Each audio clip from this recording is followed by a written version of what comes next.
What's up, everybody? Welcome back to another episode of the 1% Better podcast. In this episode, we're going to talk about the power of mindfulness, being fully present in the moment, whatever moment that is. The world is full of distractions right now more than ever, and it's easy to get caught up in the chaos.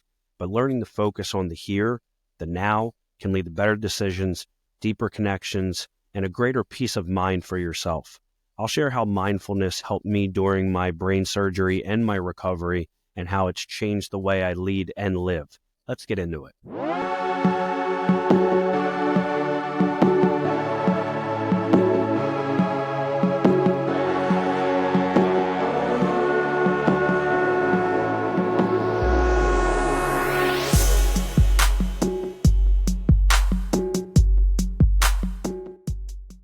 So today we're diving into the concept of mindfulness, what it means to be fully present in the moment and how it can transform both your personal and professional life.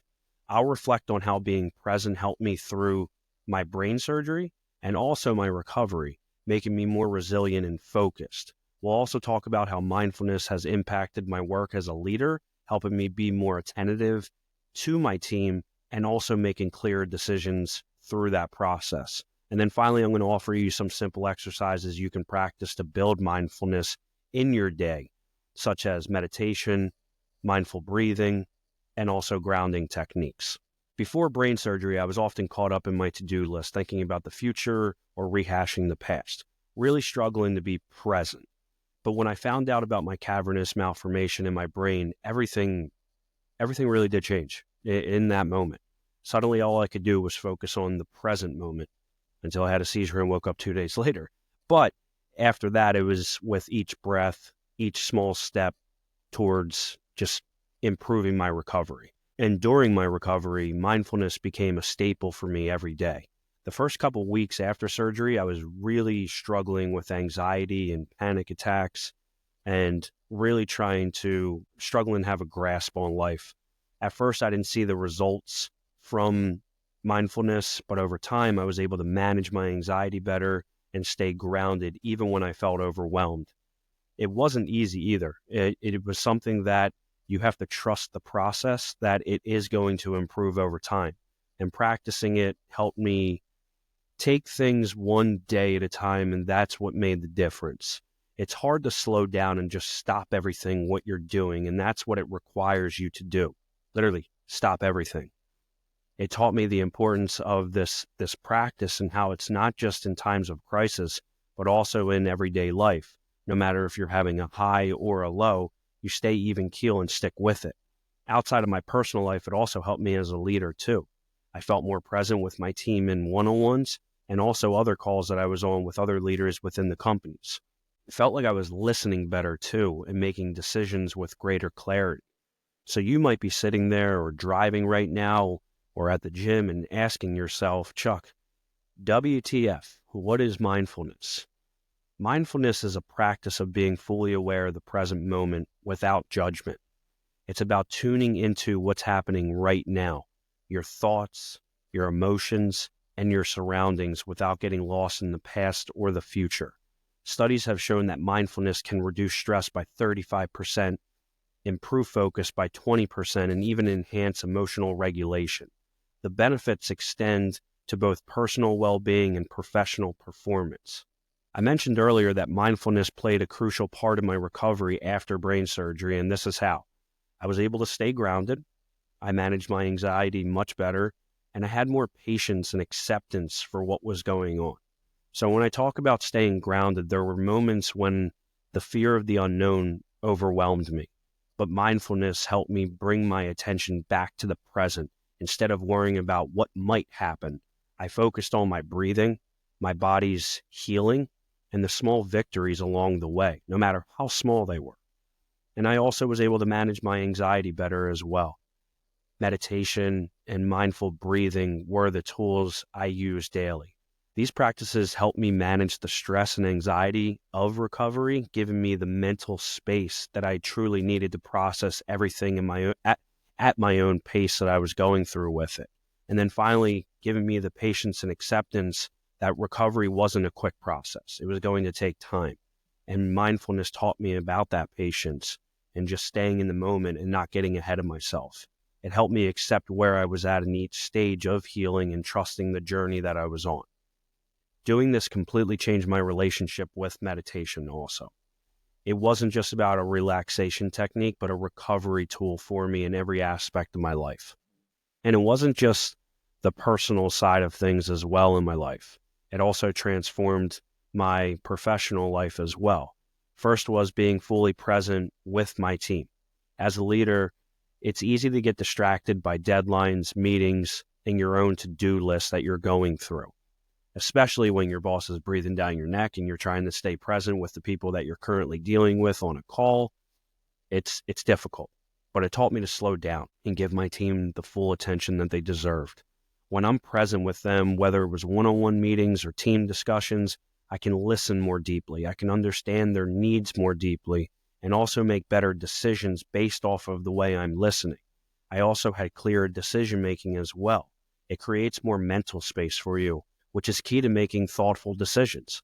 When I'm present, I'm not rushing to conclusions or reacting out of stress. And I'm not the only person that acts like this. I'm sure a number of you that are listening to this go through these similar situations. And I'm also able to process information more clearly and make choices that align with long-term goals that I set for myself, for both my team and the companies that we're working with. Finally, managing stress and pressure was much more tolerable. Leading a team comes with its fair shares of stress, but mindfulness has helped me manage the pressure in healthier ways. Instead of letting stress dictate my actions, I can take a step back, breathe, and approach challenges with a clearer mind. It's what's made me more resilient as a leader. But let's not just talk about my own opinion with this. Let's also break down the science behind it. This also just isn't a personal practice. It has measurable benefits in workplace as well. Improve focus, enhance EQ, emotional intelligence, and also reducing burnout for employees. Employees who have practiced mindfulness report a 37% increase in concentration at work. So your focus is improving. Also, mindful training has been shown to improve emotional regulation by 25%, which helps leaders handle difficult situations with more empathy and composure. And finally, it can reduce burnout. Mindfulness can reduce the risk of burnout by 30%, helping people stay energized and engaged over the long term. These stats show that it is a powerful tool for not only personal well-being, but also professional success. So what are practical mindfulness exercises? I actually recommend mindfulness to everyone. So if you're looking to build it into your daily life, here are some exercises to get started. First is mindful breathing. One of the simplest ways to practice this is through breathing. So set aside a few minutes each day, just a few minutes to focus on your breath. I do personally 10 to 15 minutes, and I do the 4-box method. I inhale deeply for 4 seconds, I hold for 4 seconds, and then exhale slowly for 4 seconds. And during that, I focus on the sensation of my breath entering and leaving my body. It helps me calm my mind and bring me into the present moment. And I also then can unpack situations that if my brain does wander, it wanders in a good way, and then I can bring it back to my breath. The next is meditation. Even just 10 to 15 minutes of meditation a day can make a big difference.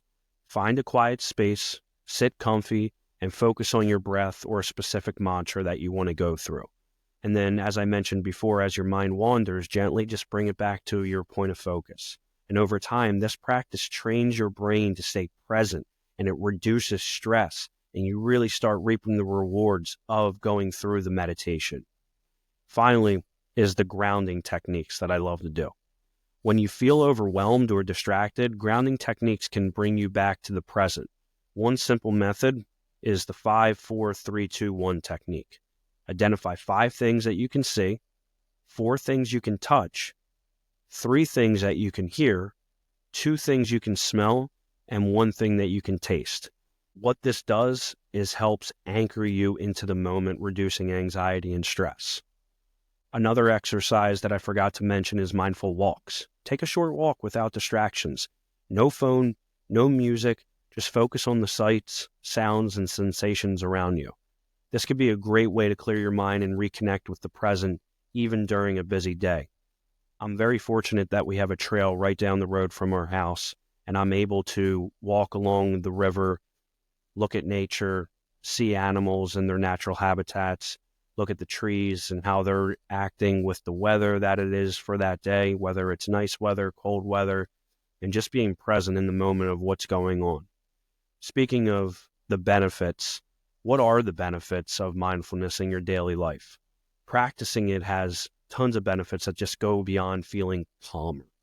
It can enhance every aspect of your life. As we mentioned with the work life, you have better focus and concentration. So people who practice it feel 30 to 40% improvement in their ability to focus on tasks. You also have improved relationships, and I can relate to this firsthand. When I started practicing this, I noticed there was an improvement with my relationships all around me, both family and friends.